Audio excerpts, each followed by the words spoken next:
স্বামী বিবেকানন্দ বলেছেন ভারতের জাতীয় আদর্শ ত্যাগ ও সেবা।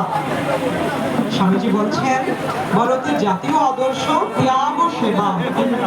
আজ তো এই 19 বছরের ছেলেটা চলে গেছে অনেক বছর আগে, কিন্তু তারপরও ওকে স্মরণ করে আজ এখানে আমরা সমবেত হয়েছি রক্তদান শিবিরে।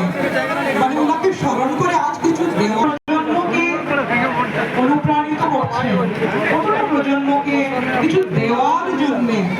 এখন তো শুধু নেওয়ার ভিড় চারিদিকে, আমি কি পেলাম সেটা অঙ্ক কষতে ব্যস্ত লোকে, তার মধ্যে আমি কি দিলাম সেই বিষয়টা কিছুটা অলক্ষ্যে চলে যায়।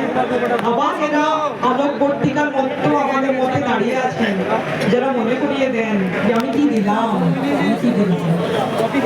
তো সেই জন্য স্বামীজির ত্যাগ ও সেবা যেটা ভারতের আদর্শ, সেটা উনি বারবার বলছেন।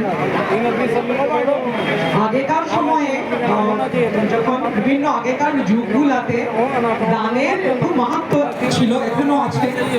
তো আগে যেমন স্বর্ণদান বা ধেনু দান, ওই দানগুলা নিয়ে খুব বিশেষ গুরুত্ব ছিল।